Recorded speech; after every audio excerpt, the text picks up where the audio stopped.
Hello. Hi, Annette.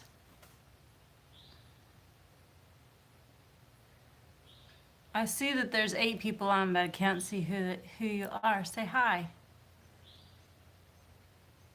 12 people. Awesome. This is a big experiment, y'all. So, hi.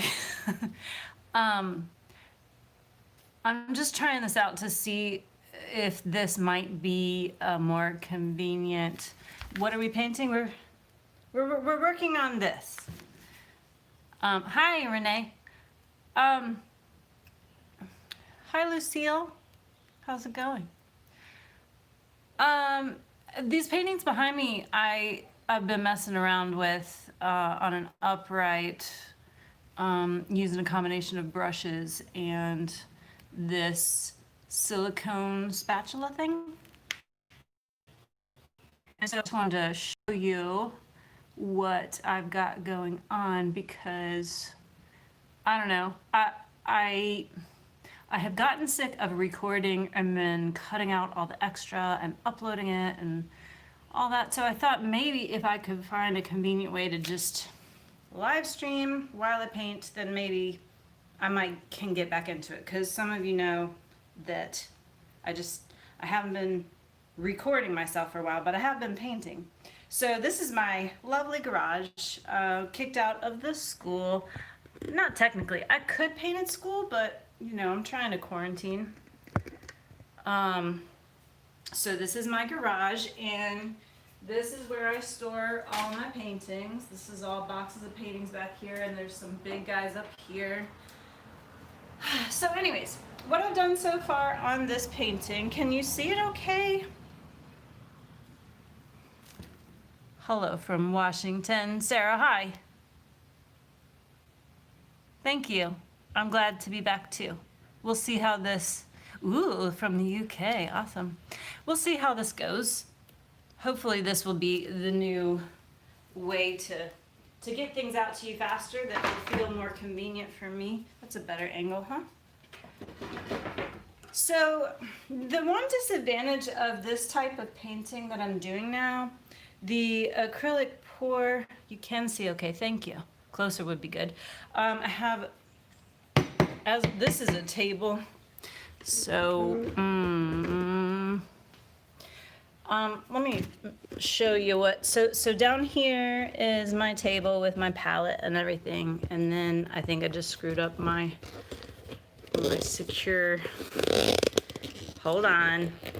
See, this is the problem, is I can't edit out my technical difficulties. All right. So it's hooked onto another easel, and I loosened it just now, and now it doesn't want to hold on. Bear with me, people.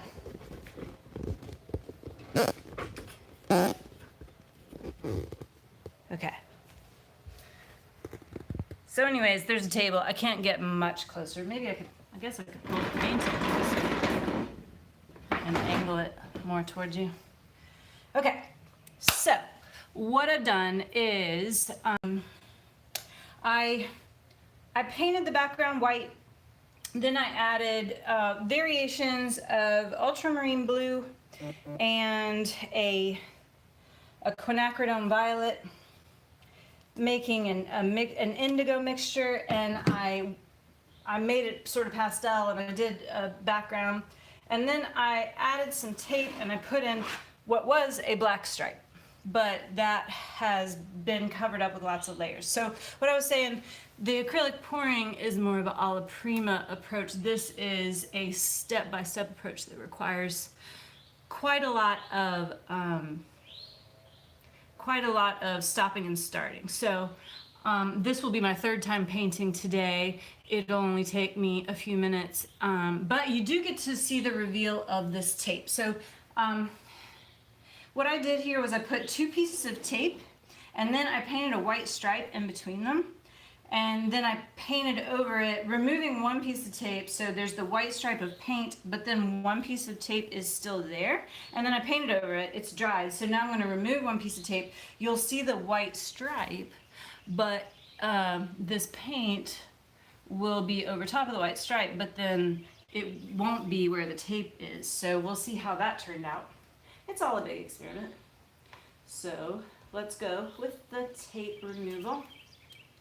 Also, I didn't have any painter's tape in the house, so I used a combination of some, that's cool, some masking tape. Isn't that neat how, so now I have a blank space, but I still have that white stripe that's behind what I painted before. Uh-oh, my tape's ripping. Y'all can talk to me and I'll try to address your comments.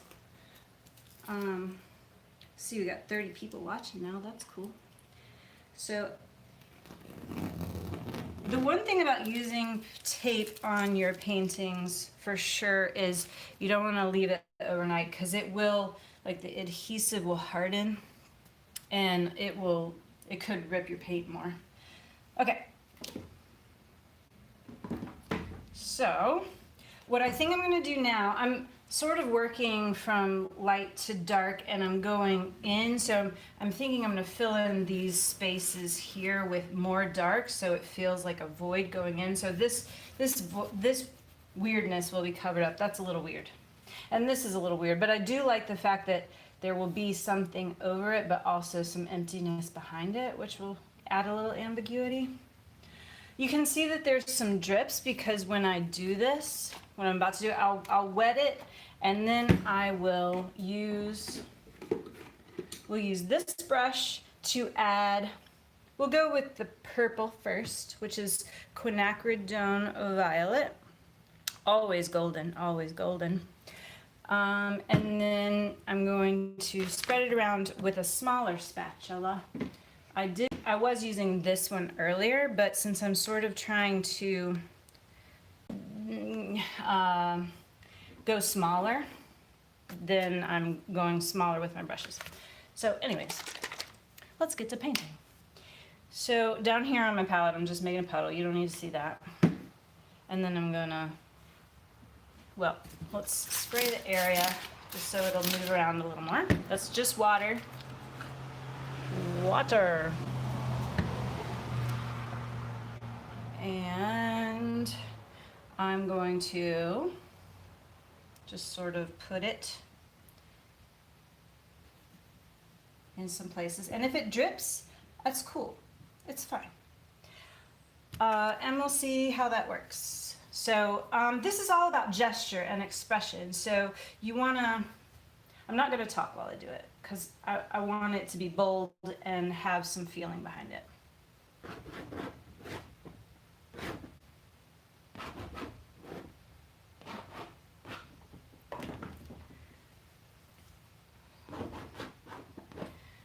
All right, so I'm actually gonna, I think I wet the canvas a little too much, so I'm not gonna wipe it off, but next time I'm not gonna add so much water. More paint, less water. Before I was just adding the paint and then spraying it after. So I think I should stick to that. All a big experiment. Okay.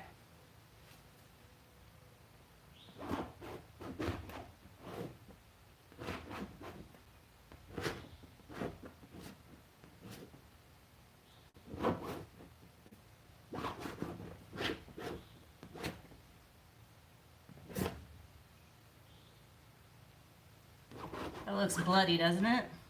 It's a little too red, but it's Quinacridone Violet, so I think in combination with the blue, it will dry darker and be less bloody. So I do that a couple times, and then I have to let it dry. And I've also been rotating it so that I can just check that the composition is strong. 360-degree rotation. One of my art professors, can't talk and paint. One of my art professors suggested that a long time ago. If you like the composition, even when it's upside down, then it's a strong composition.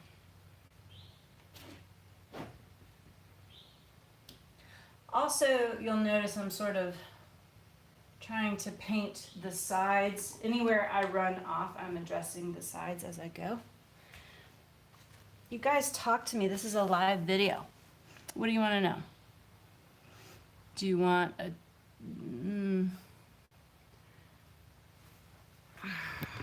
So, that's probably all I will do with that at the moment. I'll let that dry, and then we'll go in with the blue, and we'll just keep strengthening the layers. I like the transparency of it.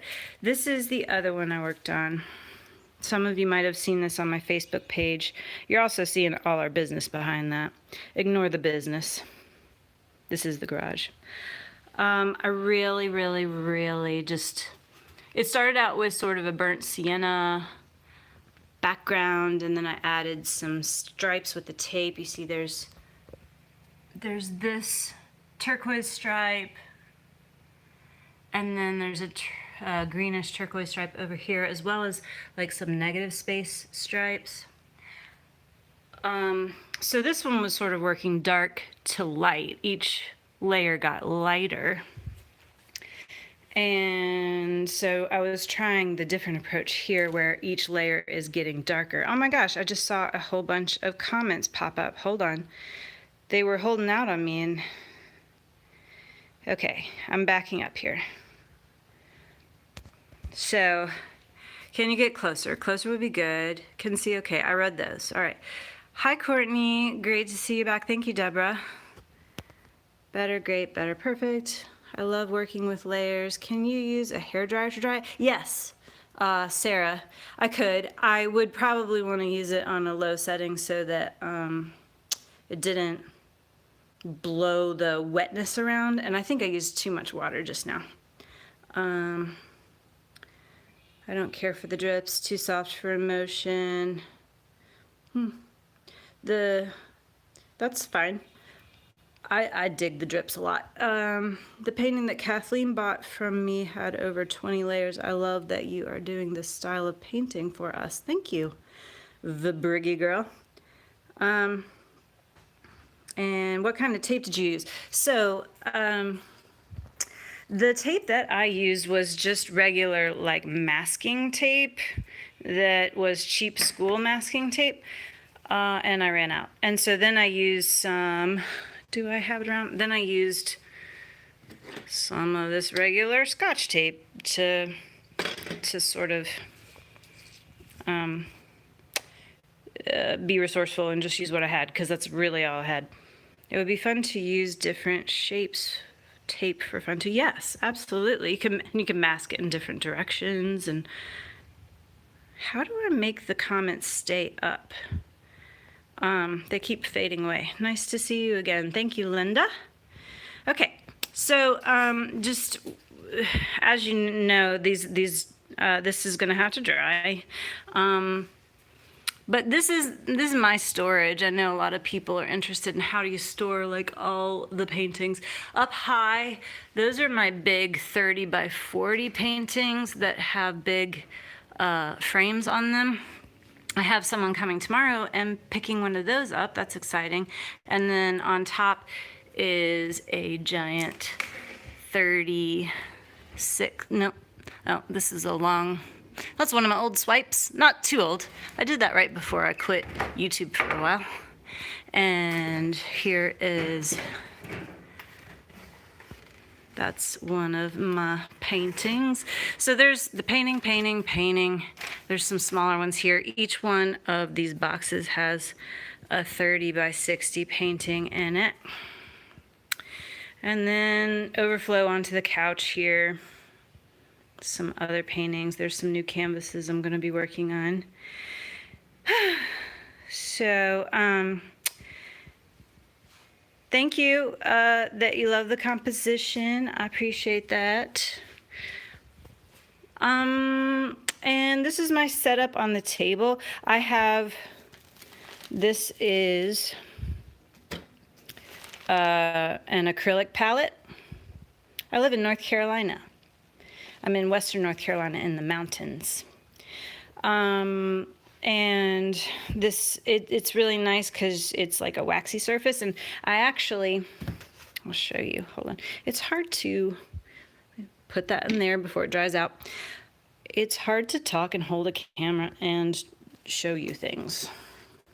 Okay, so the cool thing about this is you can go back and say, I've got some white here that I didn't use. It's covered up with saran wrap. I actually uncovered that and used some of that today, and it was from like weeks ago.